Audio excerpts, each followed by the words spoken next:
Welcome dear रॉकर्ड्स, कैसे हैं आप सभी। आज हम लेकर आ गए हैं 2024 में रिलीज हुई एक तमिल सस्पेंस थ्रिलर जिसका नाम है नियति। यार, अपना हीरो एक डिटेक्टिव है जिसके पास एक लड़की का पिता आकर उसे अपने होने वाले दामाद के बारे में कुछ डिटेल्स पता करने के लिए कहता है, पर गलती से हीरो के हाथों उस होने वाले दामाद का कत्ल हो जाता है ना इंटरेस्टिंग। उसके बाद हीरो के आगे मुसीबतों की लाइन लग जाती है, वो उनसे कैसे जूझता है, यही तो इस मूवी की कहानी है। तो चलिए फिर शुरू करते हैं, और अगर आप चैनल पर नए हैं तो एक बार बस सब्सक्राइब का बटन दबा दीजिए। तो मूवी की शुरुआत में कोयम्बटूर की एक डिटेक्टिव एजेंसी को दिखाते हैं जहां पर एक कपल आते हैं। पत्नी ने कॉलेज डेज में एक लड़के से प्यार किया था, लेकिन उनका ब्रेकअप हो गया। फिर उसने इस आदमी से शादी की और सब बढ़िया चल रहा था, लेकिन कुछ दिन पहले उसे अपने एक्स के एनोनिमस लेटर्स आने शुरू हो गए जो उसे धमकाने की कोशिश कर रहे थे। उसी का पता लगाने के लिए ये दोनों डिटेक्टिव एजेंसी में आए हुए हैं। अपना हीरो चेलियन भी इसी एजेंसी में डिटेक्टिव है, और आज वो लेट आया है ना, तो उसकी कलीग अनीता कहती है आज तो बॉस की डांट खाओगे तुम। और बॉस अभी फिलहाल एक पति पत्नी का केस देख रहे हैं। वो इतना कहती है कि तभी वो पति बाहर आ जाता है, क्योंकि इनका जो बॉस है जिसका नाम चंद्रन है, वो पत्नी से अकेले में पूछताछ करना चाहता है। मतलब उसका कोई तरीका होगा स्पेशली।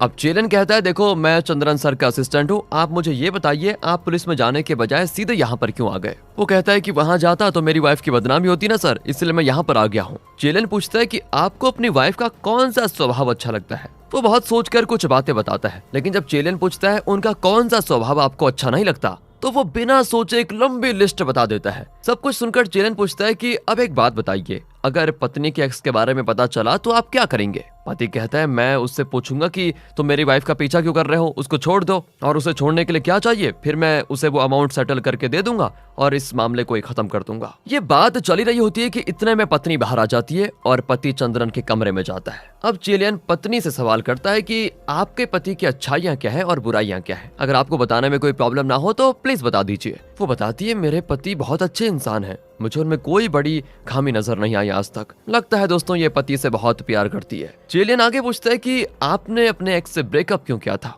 वो बताती है कि हमारे परिवार वालों को हमारा रिश्ता मंजूर नहीं था, इसी वजह से हम दोनों ने एक दूसरे की सिचुएशन को समझकर ब्रेकअप लेने का फैसला किया। अच्छा एक बात बताइए, आपको क्या लगता है, क्या आपका एक्स ऐसा आदमी है जो म्यूचुअल ब्रेकअप के बाद भी आपको परेशान करेगा। वो कहती है नहीं, वो इस टाइप का इंसान तो नहीं था, पर न जाने अब ऐसा क्यों कर रहा है। अच्छा आपके घर पर रोज उसका लेटर आता है राइट, तो वो कौन डालकर जाता है, कभी देखा है उसको। वो कहती है देखा तो नहीं है। अच्छा ठीक है, नहीं देखा तो कोई बात नहीं, उस लेटर को कौन रिसीव करता है और कौन आपको वो लेटर देता है। वो कहती है लेटर तो मेरे पति को ही मिला है, शायद वही मुझे दिखाते हैं कि ये तुम्हारे एक्स ने भेजा है। ये कहने के बाद अब पत्नी को पति पर शक होता है और वो तुरंत चंद्रन के कमरे में जाकर पति पर बरस पड़ती है कि मैंने तुम्हें भला इंसान समझा, पर तुम इतने शक्की होंगे ये मुझे कभी नहीं पता था। इनकी बहस होने लग जाती है और पति पत्नी दोनों लड़ झगड़ कर वहाँ से चले जाते हैं। दरअसल पति को पत्नी पर शक था कि वो अब भी अपने एक्स से मिलती है, इसलिए जानबूझकर उसने खुद ये लेटर्स लिखे और पत्नी को बताया कि कोई लेटर देकर गया है। ऐसा करके वो अपनी वाइफ के रिएक्शन से असलियत का पता लगाना चाहता था। अगर वो पुलिस के पास जाता तो उसका ढोंग सामने आ जाता और पुलिस इसको धो डालती, इसलिए वो होशियारी से पत्नी को यहाँ लेकर आ गया था। अब चंद्रन चेलियन को डांटता है कि तुमने इस केस में दखल क्यों दिया, मैं जान चुका था कि ये सब पति का काम है, लेकिन मैं उनके बीच झगड़ा नहीं करवाना चाहता था और समझा बुझाकर इस मामले को निपटाना चाहता था, पर तुम्हें कि बस जल्दबाजी रहती है हमेशा। अब देखो उनके बीच लड़ाई करवा दी तुमने। आइंदा कोई भी केस आए तो सिर्फ डिटेल्स कलेक्ट कर लेना, इन्वेस्टिगेशन मैं खुद कर लूंगा, समझे। कहकर वो वहां से चला जाता है। तभी वहां पर शिव कुमार नाम का एक आदमी आता है जो बताता है कि उसकी बेटी जिसका नाम जयंती है, वो मूर्ति नाम के एक आदमी से प्यार करती है जो कॉलेज में लाइब्रेरियन है। वो चेलियन को मूर्ति की फोटो दिखाता है। वो बताता है कि मैंने जयंती को मना किया, लेकिन वो जिद कर रही है कि शादी करेगी तो मूर्ति सही, इसलिए मुझे मूर्ति के बारे में पता लगाना है और अच्छा लड़का निकला तो ही मैं शादी करवाऊंगा। लेकिन कुछ दिनों से मूर्ति का कहीं कुछ पता नहीं चल रहा है, हो सके तो उसको ढूंढ लीजिए सर आप। वो अपना आता पता सब कुछ बताता है और कहता है कि कुछ डिटेल्स मिले तो मुझे कॉल कर दीजिएगा। कहकर वो चला जाता है। इतने में चंद्रन चेलियन को कॉल करके एक घर का एड्रेस देता है। उस घर में चोरी हुई है और प्रकाश नाम का पुलिस ऑफिसर वहाँ पर इन्वेस्टिगेट कर रहा है। तो मैं काम करो, तुम फौरन वहाँ पर जाकर क्लूज को कलेक्ट करो और मुझे कॉफी शॉप पर मिलो। चेलियन भी उस घर में जाता है जहाँ वो इंस्पेक्टर प्रकाश को अपना इंट्रोडक्शन देता है, लेकिन लगता है चेलियन का आना उसे अच्छा नहीं लगा। वो चेलियन को बिल्कुल इग्नोर कर देता है, लेकिन चेलियन अपनी तरफ से सारे एविडेंसेस कलेक्ट करता है और उस कॉफी शॉप में पहुंच जाता है। वहाँ चंद्रन और पुलिस चीफ डिस्कस कर रहे होते हैं। वो इंस्पेक्टर प्रकाश से पूछते हैं कि क्या कोई एविडेंस मिला। वो कहता है सर कुछ खास तो नहीं मिला, चोर ताला तोड़कर घर में घुसा और चोरी करके निकल गया। लेकिन अब चेलियन की बारी। वो बताता है कि असल में चाबी डालकर घर का ताला खोला गया है और चोरी करने के बाद उस ताले को किचन के काउंटर पर रखकर तोड़ भी दिया गया ताकि पुलिस को घर के लोगों पर शक न हो। किचन काउंटर का टाइल्स एक जगह पर टूटा हुआ था, मतलब ताला वहां पर रखकर तोड़ा गया था। अगर ताला गेट पर तोड़ा होता तो गेट पर उसके निशान जरूर होते, लेकिन गेट तो एकदम साफ था। ये जरूर उस घर के किसी आदमी का ही काम लग रहा है सर। परिवार वालों से पूछताछ करेंगे तो सब पता चल जाएगा। अब इस पर चीफ उसे थैंक यू कहकर प्रकाश को लेकर वहां से चला जाता है। लेकिन अब प्रकाश को चेलन से और भी चिढ़न होने लग जाती है, क्योंकि प्रकाश खुद उतनी सारी चीजें पता नहीं कर पाया जितना चेलन ने पता किया था। इसके बाद चेलन और चंद्रन मैकेनिक शेड में जाते हैं, जहाँ चंद्रन की कार का रिपेयर चल रहा है। मैकेनिक कहते हैं सर इसको ठीक करने में तो देर रात हो जाएगी, लेकिन चंद्रन 2 दिन के लिए सिटी से बाहर जा रहा होता है तो वो चेलन से कहता है कि तुम कार को पिकअप कर लेना, 2 दिन के बाद मैं लौटकर तुमसे ले लूंगा आराम से। उस रात चेलन कार को मैकेनिक शेड से पिकअप करके घर जा ही रहा होता है। रास्ते में एक आदमी उसकी कार पर गिर जाता है।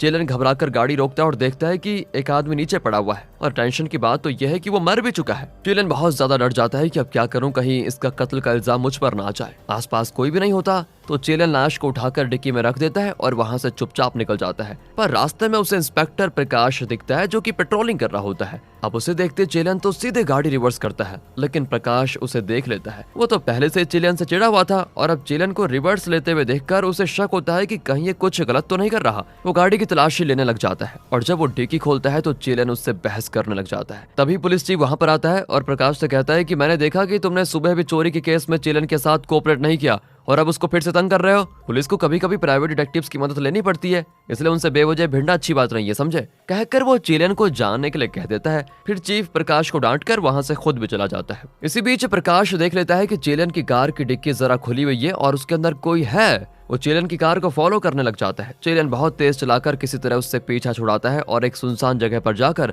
गड्ढा खोदता है। फिर उस लाश को बाहर निकालता है, पर उसका चेहरा देखकर वो बिल्कुल चौंक जाता है। वो कोई और नहीं, मूर्ति है, जिसके बारे में पता लगाने के लिए शिव कुमार चेलन के पास आया था। दोस्तों, चेलन भी उसे गड्ढे में दफनाकर चुपचाप आकर अपनी गाड़ी में बैठ जाता है। इतने में वो प्रकाश भी वहां पर पहुंच जाता है। अब वो डिक्की चेक करता है तो वहां पर कोई नहीं होता। वो चेलन को साथ ही वार्न करता है कि तुम एक न एक दिन तो रंगे हाथों पकड़े जाओगे बेटे, उस दिन देख लूंगा तुम्हें, कहकर वो चला जाता है। अगले दिन चेलन अपने फ्रेंड महेश को सारी बातें बताता है कि यार कल रात एक छोटी प्रॉब्लम हो गई पता है। लेकिन महेश कहता है कि अबे क्या बात कर रहा है, ये छोटी प्रॉब्लम है, ये कांड है कांड, देख मुझे इसमें मत घसीटना, मैं तो चला यहाँ से। तभी चेलन देखता है कि शिव कुमार एक मेडिकल शॉप से निकलता है। एज पर लॉजिक तो चेलन को शिव कुमार से डरना चाहिए, क्योंकि उसने शिव कुमार के होने वाले दामाद को अपनी कार से जोड़ा दिया था। लेकिन यहाँ पर उल्टा शिव कुमार चेलन को देखकर वहाँ से भागता है और एक ऑटो में वहाँ से निकल जाता है। चेलन समझ नहीं पाता कि ये मुझे देखकर डर क्यों रहा है, जबकि मुझे इसको देखकर डरना चाहिए। वो कंफ्यूज होकर ऑफिस आता है तो उसे एक आदमी कॉल करता है। वो कहता है कल जो तुमने किया मैंने सब कुछ देख लिया था, अगर तुम पुलिस में फंसना नहीं चाहते हो तो उस लाश को लेकर मेरी बताई हुई जगह पर आ जाओ। नॉर्मली इस तरह के ब्लैकमेलर्स पैसे मांगते हैं, लेकिन ये तो लाश मांग रहा है। खैर, चेलन उस जगह से लाश को खोद निकालता है, पर तभी वो लाश के मुंह में रखा हुआ एक मेमोरी कार्ड देखता है। वो समझ जाता है कि जो आदमी इसकी लाश मांग रहा है जरूर उससे ये मेमोरी कार्ड चाहिए। चेलन उस मेमोरी कार्ड को अपने पास रख लेता है और लाश को लेकर उस आदमी से मिलने जाता है।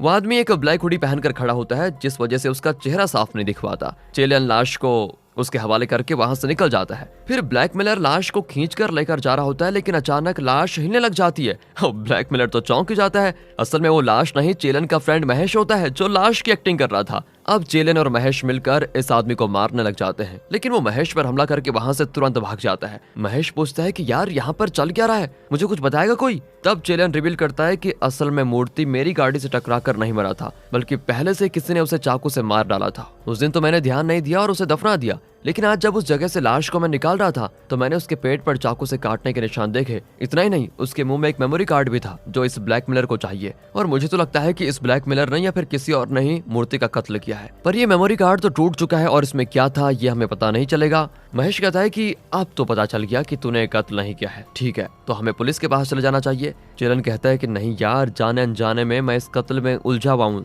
ऐसे में पहले हमें सच का पता लगाना होगा कि इस मेमोरी कार्ड में क्या था और मूर्ति का कत्ल किसने किया और क्यों किया। मुझे तो शिव कुमार पर शक है जो मूर्ति की डिटेल्स पता लगाने मेरे पास आया था, और अगर हम अभी बिना एविडेंस के पुलिस के पास गए तो मुझे कातिल कहेंगे वो। अब चेलन और महेश उस कॉलेज में जाते हैं जहाँ पर मूर्ति लाइब्रेरियन हुआ करता था। चेलन अपनी आइडेंटिटी बताकर एक स्टाफ से कहता है हम लाइब्रेरीज के बारे में एक डॉक्यूमेंट्री बना रहे हैं, क्या हम मूर्ति से मिल सकते हैं। वो कहता है मूर्ति, वो तो कुछ दिनों से कॉलेज आया ही नहीं, आप चाहें तो हमारा लाइब्रेरी देख सकते हैं वैसे। कहकर वो इन्हें लाइब्रेरी में छोड़कर चला जाता है। जाता है। चेलियन लाइब्रेरी को एक्सप्लोर करने लग जाता है तो डस्टबिन में उसको एक कवर मिलता है जिस पर मूर्ति का एड्रेस होता है। तब एक लड़की चेलियन को घूरते हुए वहां से गुजर जाती है। चेलियन को उस पर भी जरा शक होता है और वो महेश को बताता है कि पिंक ड्रेस में एक लड़की बाहर निकलेगी तो तुम उसका नाम पूछो। महेश भी वैसा ही करता है। वो लड़की अपना नाम बताती तो चेलियन कहता है उसे छोड़ दो। महेश पूछता है यार तेरी प्रॉब्लम क्या है, ना जान ना पहचान अचानक किसी लड़की से नाम पूछो और फिर उसको जाने भी दो। अबे अच्छा थोड़ी लगता है ऐसे, उस लड़की पर तुझे शक है क्या? चेलन कहता है नहीं, पर वो मुझे घूर रही थी, सोचा सेफ्टी के लिए उसका नाम जान लूं। चेलन का मकसद क्या है ये तो महेश की समझ से बहुत दूर है।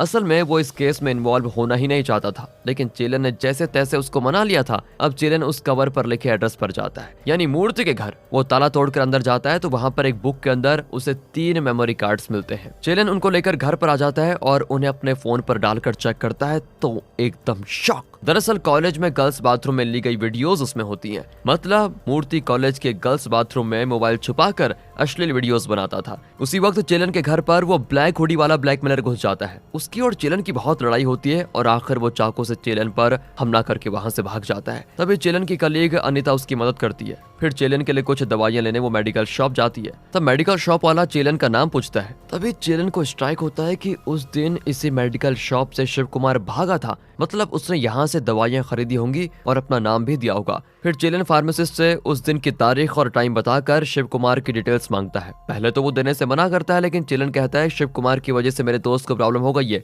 इसलिए मांग रहा हूँ, जल्दी दो। वो अपना रजिस्टर चेक करके बताता है कि उस वक्त जो आदमी मेरी शॉप पर आया था उसका नाम पुरुषोत्तम था। मतलब शिव कुमार का असली नाम पुरुषोत्तम है और उसने चेलन से झूठ बोला था। चेलन और अनीता मिलकर उस ऑटो ड्राइवर को ढूंढ भी लेते हैं जिसकी ऑटो में उस दिन शिव कुमार यानी पुरुषोत्तम चढ़ा था। ऑटो ड्राइवर जरा सोचकर वो लोकेशन बता देता है जहां उसने पुरुषोत्तम को ड्रॉप किया था। दोनों पुरुषोत्तम के घर पहुंच जाते हैं, लेकिन तभी चेलन प्रकाश को देखता है जिसका घर भी वहीं पर है। तभी चेलन अनीता के चेहरे के पीछे अपना चेहरा छुपा लेता है ताकि प्रकाश उसको देख ना पाए। फिर चेलन रात को वहां जाता है और देखता है कि पुरुषोत्तम अपने घर पर ही है। वो पुरुषोत्तम से पूछता है कि आपके और मूर्ति के बीच क्या प्रॉब्लम थी, साफ साफ बता दीजिए, आपने मुझे अपना असली नाम क्यों नहीं बताया। तब चेलन देखता है कि वहां पर 2 शूज होते हैं जिसे चेलन ने उस हुडी वाले ब्लैकमेलर के पैरों पर देखा था। चेलन समझ जाता है कि ब्लैकमेलर पुरुषोत्तम का बेटा है और बाप बेटा मिलकर कोई क्राइम कर रहे हैं। इतने में पुरुषोत्तम का बेटा जिसका नाम अशोक है वो आ जाता है। वो चाकू दिखाकर चेलन को धमकाता है और उसे अपनी गाड़ी में बिठाता है। अब वो चाहते हैं कि चेलन उन्हें उस जगह पर लेकर जाए जहां पर उसने मूर्ति की लाश को दफनाया था। चेलन गाड़ी चलाने लग जाता है। वो दोनों से फिर पूछता है कि आखिर तुम्हारा और मूर्ति का कनेक्शन क्या है, लेकिन दोनों कुछ नहीं बताते। इतने में वो उस जगह पहुंच जाते हैं जहां लाश दफनाई गई है। बाप बेटा उस जगह को खोदते हैं और लाश के हाथ और मुंह के अंदर कुछ ढूंढने लग जाते हैं। इसी बीच चेलन ने चालाकी से चाकू हथिया लिया था और वो इनको धमकाता है कि तुम जो ढूंढ रहे हो वो मेरे पास है, लेकिन अगर तुमने सच नहीं बताया तो मैं उस मेमोरी कार्ड का सारा कंटेंट डिलीट कर दूंगा। ये सुनकर पुरुषोत्तम उसके पैरों पर गिर पड़ता है कि प्लीज प्लीज ऐसा मत करो। फिर वो सारा सच रिवील करता है। दरअसल पुरुषोत्तम की बेटी जयंती कॉलेज स्टूडेंट थी और उसका बेटा अशोक शहर से बाहर दूसरे कॉलेज में पढ़ता था। एक दिन पुरुषोत्तम करंट बिल भरने गया था। घर पर सिर्फ जयंती होती है। असल में वो सिर्फ शारीरिक तौर पर लड़की थी, लेकिन मानसिक तौर पर वो खुद को एक लड़का फील करती थी। पर वो नहीं जानती थी कि वो अपनी इस स्थिति को कैसे समझे और दूसरों को अपने बारे में कैसे समझाए। यही बात उसे परेशान कर रही थी। वो इंटरनेट पर कुछ वीडियोस देखती है जिसमें कुछ लड़कियां अपना सेक्स चेंज प्रोसीजर करवा कर लड़का बन गई थी, क्योंकि वो अंदर से खुद को लड़का ही मानती थी और वही उनके लिए सच भी था। कुछ देर बाद वो सिगरेट पीने लग जाती है। तभी पुरुषोत्तम, जो कि अपना डेबिट कार्ड भूलकर निकल गया था, वो वापस आ जाता है। पूरा घर धुएं से भरा होता है। दरअसल सिगरेट की बदबू को छुपाने के लिए जयंती ने घर में साम्रानी जलाकर रखा था। इस वजह से पुरुषोत्तम को कोई शक नहीं होता। फिर वो अपना डेबिट कार्ड लेकर निकल जाता है। जब वो काम खत्म करके लौटता है तो जयंती उसको खाना परोसती है। तब पुरुषोत्तम को उस पर सिगरेट की स्मेल आती है। वो चौंक जाता है कि इसको ये आदत कब से लगी, पर वो उससे कुछ नहीं पूछता।